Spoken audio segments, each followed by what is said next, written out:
Hello and welcome. My name is Meepolis, they, he, she, and today we are looking at and talking about the grandly titled, I say sarcastically, The Hundred Headless Woman by Max Ernst, published in Paris in 1929. The edition I read was translated by Dorothea Tanning in 1981 and published by George Brasilier. Content notes for nudity, sex, body surrealism, and racist caricatures. Clicking over to Wikipedia, Max Ernst, 1891 to 1976, was, quote, a German naturalized American in 1948 and French in 1958, painter, sculptor, printmaker, graphic artist, and poet. A prolific artist, Ernst was a primary pioneer of the Dada movement and Surrealism in Europe. He had no formal artistic training, but his experimental attitude towards the making of art resulted in his innovation of frottage and grattage. Ernst is noted for his unconventional drawing method as well as creating novels and pamphlets using the methods of collage. He served as a soldier for 4 years during World War I, and this experience left him shocked, traumatized, and critical of the modern world.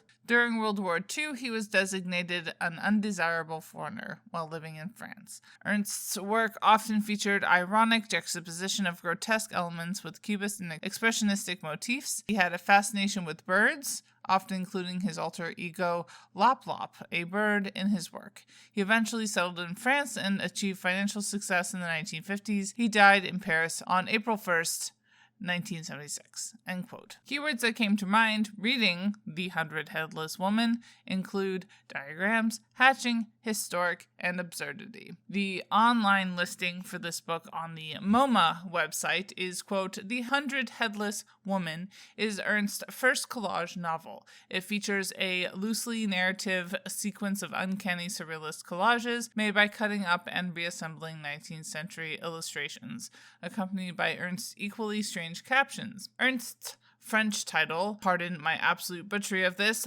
Femme 100 têtes, is a double entendre.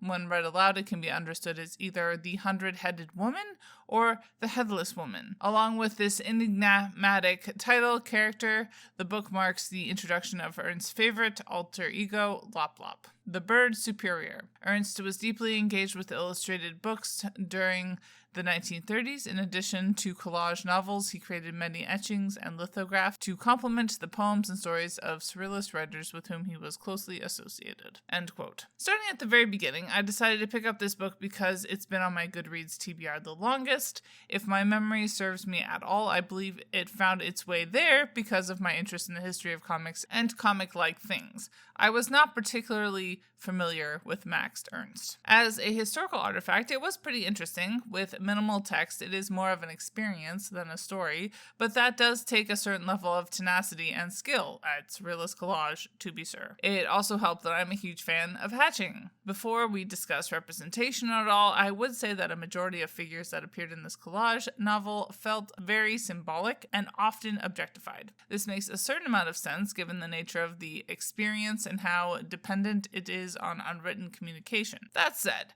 what would generally be seen as aesthetically pleasing boobies in my culture are pretty central to this work of surrealist collage and are literally everywhere. Racially speaking, there was some dark-skinned figures included, but they largely came across as exotic and or characters. Disability was perhaps unsurprisingly unexplored. And while people are depicted in a number of different occupations and appear to be of different classes, they generally all appeared idealized and feelingless. Wrapping up my thoughts, I would say that a lot of my issue with this volume relate to its, for lack of a better term, academic approach to both the human form and the life of such forms. There's certainly some interesting juxtapositions, and I'm intrigued by all this talk of a bird alter ego, but it's all in the head. The Hundred Headless Woman is entirely uninterested in the blood/sweat of material reality.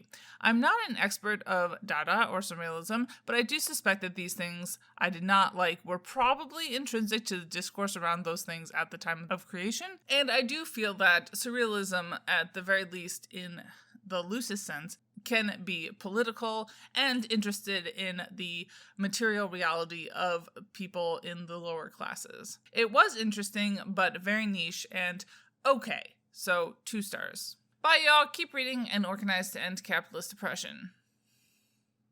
And as always, Literally Graphic is created on land that should be given back to the traditional landholders, which in this case is, to my knowledge, the Mississaugas of the Credit First Nation, Anishinaabe people, the Haudenosaunee Confederacy, and the Huron-Wendat Nation.